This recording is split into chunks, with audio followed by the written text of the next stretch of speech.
Hello friends, Radhe Radhe. Shri Ramcharitmanas पाठ की बहुत सुंदर चौपाई हैं। अर्थ के साथ में वर्णन सुनिए। बहुत सुंदर वर्णन है कि सीता जी जब अपने जनक जी के यहाँ वो कैसे आई, कैसे मिली। कि कहते हैं एक बार जनकपुरी में अकाल पड़ गया। इतना अकाल पड़ गया कि पानी नहीं बरसा, सूखा पड़ गया।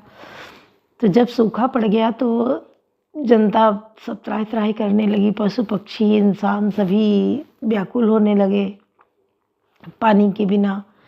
तो सब उपाय कर लिए गए, कोई उपाय सफल नहीं हुआ। तो ये हुआ कि राजा दशरथ जी जो है वो खेत में हल चलाएं तो पानी बरसेगा। तो राजा रानी मिलके, भाई ये था कि राजा रानी मिलके हल चलाएं। तो राजा अपनी प्रजा के लिए सुखी रखने के लिए बहुत सब कुछ उपाय करते हैं। तो राजा जनक जी ने ये भी किया कि सोने का हल बनवाया। अब राजा थे तो कोई साधारण हल तो चला नहीं सकते थे। सोने का हल बनवाया और राजा रानी दोनों मिलकर खेत में हल चलाने लगे। हल चलाते चलाते एक जगह पे हल अटक गया, रुक गया। तो जब रुक गया तो आगे आके देखा कि है क्या यहाँ पे जो हल रुक गया है। तो देखा एक घड़ा जैसा बड़ा सा था। तो उस घड़े को निकाला। जब निकाला तो उसमें छोटी कन्या थी, वो उसी घड़े के अंदर थी। जब उस कन्या को देखा तो उनके बच्चे थे नहीं, राजा जनक के कोई संतान नहीं थी। तो उन्होंने उस बच्ची को उठा लिया गोद में और गले लगा लिया। और बड़े खुश हो गए। वो बच्ची रो रही थी कि जैसे पैदा हुआ बच्चा हो। वो रो रही थी, उसको गले लगा लिया। बहुत खुश हुए राजा रानी, इतने खुश हुए कि पूछो ना। पब्लिक बहुत थी, सब भीड़ लगी थी वहाँ पे देखने के लिए। उमड़ घुमड़ के काले बादल आ गए और बरसात होने लगी। जो वर्षा हुई है, सारी जनता नाचने लगी, गाने लगी, सब झूमने लगे एकदम। तो बहुत खुशी की बात हुई। इनके बच्चे नहीं थे, इनको कन्या मिल गई और वो भी बहुत सुंदर रूपवान कन्या थी। उसको राजा अपने महल में ले आए। राजा रानी अपने बच्चे की तरह उसका पालन पोषण करने लगे। वो कन्या अपने पिता के घर में बड़ी होने लगी। वो राज ऋषि थे, जनक जी जो थे वो राजा ऋषि थे। तो ऋषि कन्या हो गई सीता जी। वो अपने घर में बड़ी होने लगी। उनके चाचा की लड़कियां थीं, उर्मिला, मांडवी, श्रुतिकीर्ति, सब महल में इधर से उधर दौड़ भाग करने लगी। चहल पहल मच गई और राजा रानी सब बड़े खुश हो गए। वो लड़की को देखकर फूले नहीं समाते थे। उन्होंने नाम उसका रखा सीता। तो सीता, उर्मिला, मांडवी, श्रुतिकीर्ति सब जो है खेलती, साथ में खाती पीती, शिक्षा ग्रहण करती। सीता जी बहुत चतुर थी। वो एक कोमल कन्या नहीं थी, वो बहुत बहादुर थी। उन्होंने अस्त्र शस्त्र का ज्ञान लिया, शिक्षा ली, शास्त्र का ज्ञान लिया।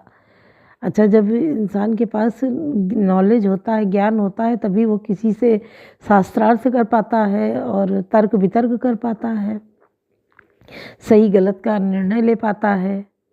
तो सीता जी में भी ये सब बहुत ज़्यादा था, क्योंकि उन्होंने हर तरह की शिक्षा बहुत अच्छे से ली थी और हर बात का बड़े उसमें विचार करके अपने पिता को राय भी देती थी। जब बड़ी हो गई धीरे धीरे राय देती थी उनको।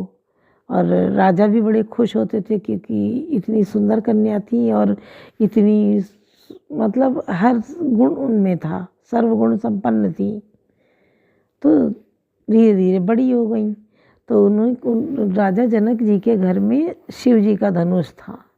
वो इतना भारी था कि कोई उठा नहीं पाता था उस धनुष को। कई लोग मिलकर उठाते थे, तब उसको इधर से उधर हिला पाते थे। एक दिन जनक जी ने क्या देखा कि सीता जी उस धनुष को उठा के, कोई की ज़रूरत थी, काम था, उठा के इधर से उधर कर दिया, रख दिया। अरे वो आश्चर्यचकित हो गए कि सीता जी ने धनुष उठा लिया। तो उन्होंने उसी जगह प्रण किया कि अब सीता का विवाह उसी से होगा जो इस धनुष को तोड़ देगा, क्योंकि सीता एक साधारण कन्या नहीं थी, वो माँ लक्ष्मी का स्वरूप थी और भगवान राम विष्णु का स्वरूप थे। तो जनक जी को ये बताया ना कि कैसे मिली, तो ये सीता जी को देखकर बहुत आश्चर्यचकित हुए कि इतना भारी शिव जी का धनुष और हमारी कन्या ने उठा लिया। तो जब कन्या ने उठा लिया तो जो अगला इसको तोड़ेगा उसी के साथ शादी करेंगे सीता जी की। तो उन्होंने प्रण ले लिया और ये घोषणा करा दी, दिन सुनिश्चित किया कि उस दिन स्वयंवर, सीता का स्वयंवर होगा और सारे देश देश के राजाओं को आमंत्रित किया कि आएँ, और ये भी संदेशा दिया कि धनुष तोड़ने की प्रतिज्ञा है कि जो धनुष तोड़ेगा उसी से सीता का विवाह होगा। अब सब साधारण धनुष समझकर बड़े बल को अपने दिखाते हुए सारे राजा आने को आतुर हो गए कि अरे हम जाएंगे और धनुष को तोड़ देंगे और सीता को ब्याह के ले आएंगे। हर राजा के मन में यही लगे कि अरे धनुष क्या है उठाने में, प्रत्यंचा चढ़ाओ तोड़ दो। तो इधर राम और लक्ष्मण गुरु विश्वामित्र के साथ गए थे यज्ञ की रखवाली के लिए। तो जब यज्ञ की रखवाली के लिए गए तो वहाँ ये गांव भ्रमण के लिए निकले। इनको भी निमंत्रण गया, गुरु विश्वामित्र को भी, क्योंकि गुरु भी बुलाए जाते थे और राजा बुलाए जाते थे, सभी लोग आमंत्रित होते थे। तो गुरु विश्वामित्र को भी निमंत्रण गया। तो ये अपने दोनों शिष्य इनके थे, राम लक्ष्मण, दोनों को लेकर वहाँ पहुँचे जनकपुरी। जब गए वहाँ ठहरे तो लखन हृदय लाल सा विसेखी, जाई जनकपुर आई देखी। तो जब ये पहुँचे तो बहुत दिन हो गए थे, गांव भ्रमण नहीं किए थे। तो लक्ष्मण के मन में ये लालसा इच्छा उत्पन्न हुई कि हम गांव का भ्रमण करें, देखें। तो उनकी बात को राम जी समझ गए और विश्वामित्र गुरु से आज्ञा ली कि हम लोग जाते हैं, भ्रमण करके आते हैं, गाँव दिखा के लक्ष्मण जी को। आज्ञा लेके वो निकल गए। वो गांव में जिधर भी जा रहे हैं दोनों धनुषधारी, एक सांवला एक गोरा, आगे राम पीछे लक्ष्मण चले जा रहे हैं, पूरे नगर को इधर उधर देखते हुए।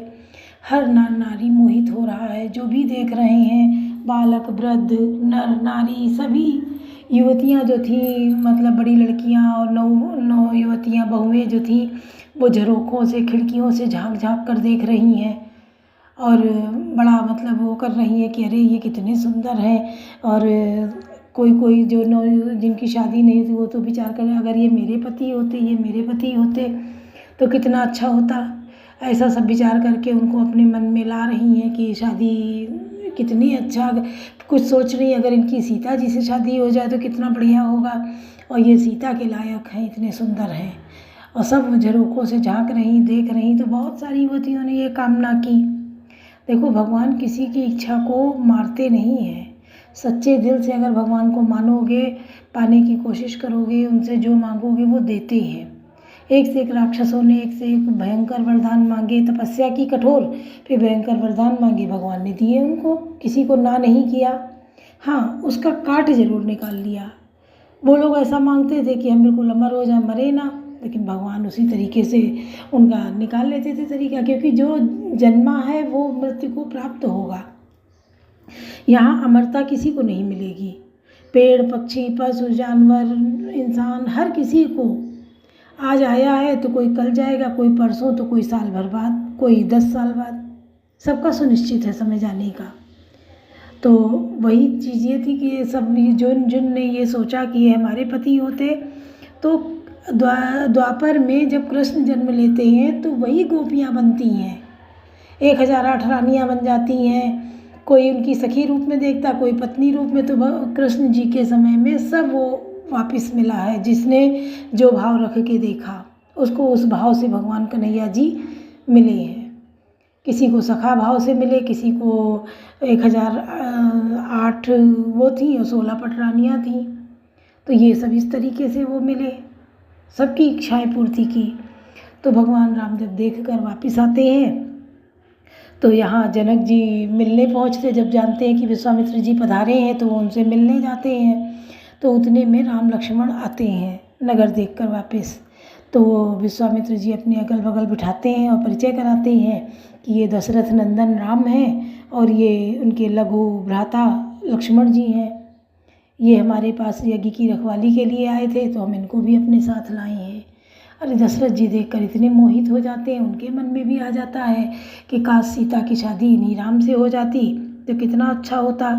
फिर वो सोचते हैं कि ये तो इतने नाजुक कुमार हैं, ये कैसे कर लेंगे, धनुष को तोड़ ही नहीं पाएंगे तो कैसे हो पाएगा। लेकिन जो होनी होती है वो होके रहता है। उनको और महल के करीब ले जाकर ठहराते हैं, सारी आवभगत होती है। और कवन सो काज कठिन जग माही, जो नहीं हो तात तुम पाई, मास पारायण नवा विश्राम, नाथ संबुध अनुभंज निहारा, होइए को एक दास तुम्हारा, आय सुखा कहिए किन मोही, सुनि रिसाई बोले मुनि कोई, हे नाथ शिव जी के धनुष को तोड़ने वाला आपका कोई एक दासी ही होगा, क्या आज्ञा है, मुझसे क्यों नहीं कहते।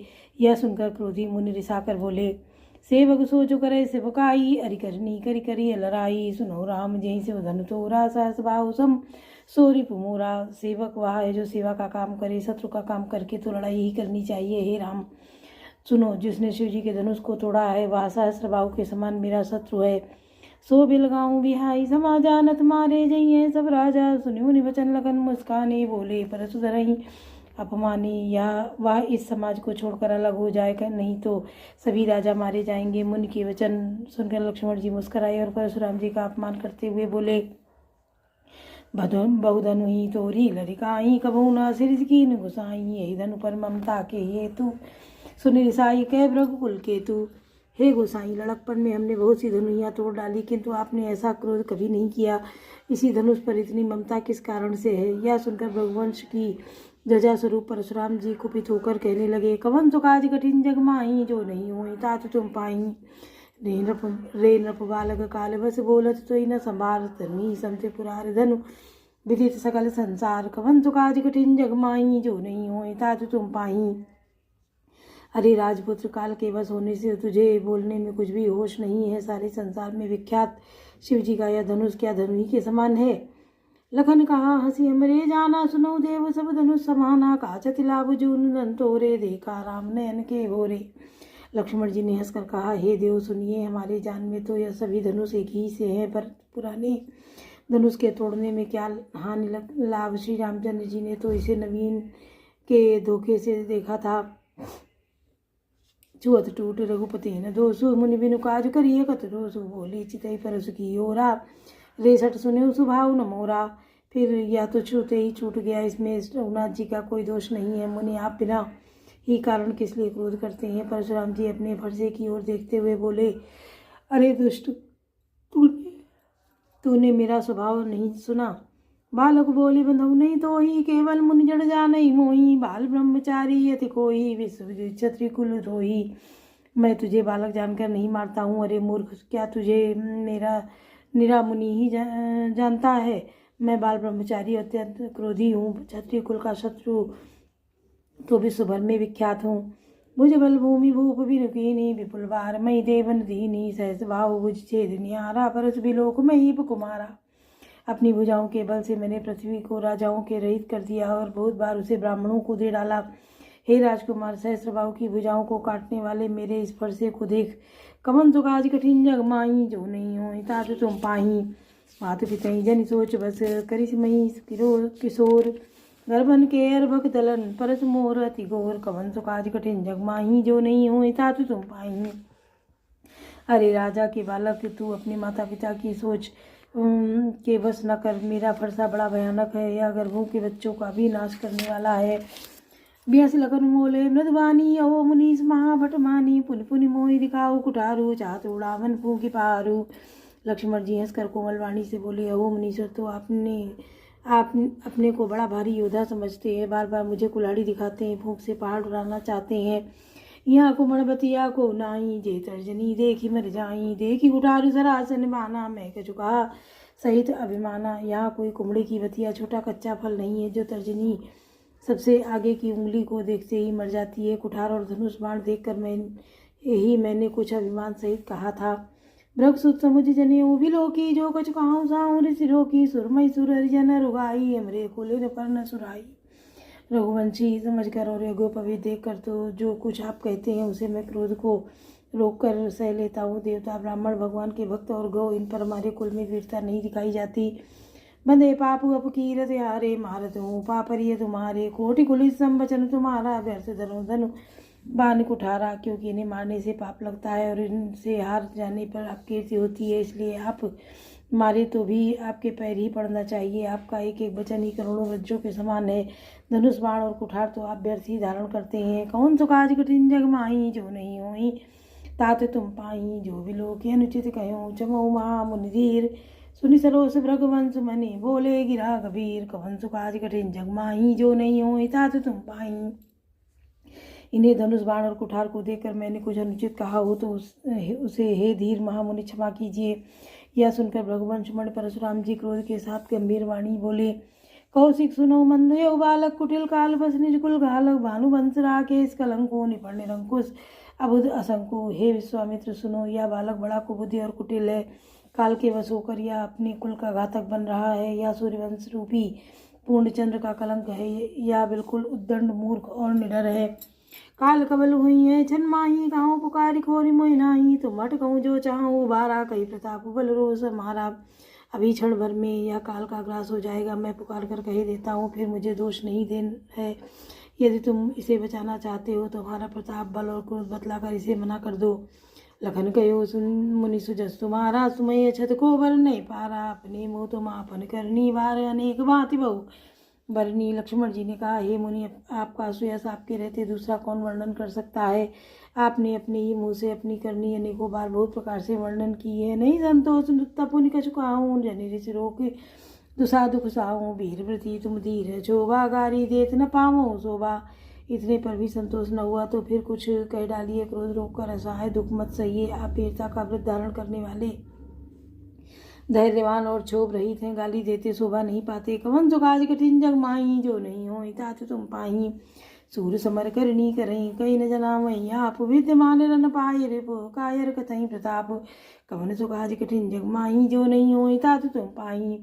सूरवीर तो युद्ध में अपनी सूरवीरता का कार्य करते हैं, कहकर अपने को नहीं जनाते। शत्रु को युद्ध में उपस्थित पाकर कायर ही अपने प्रताप की डींग मारा करते हैं। बोलो सियावर रामचंद्र की जय, पवन सुत हनुमान की जय, लाडले लखन लाल की जय।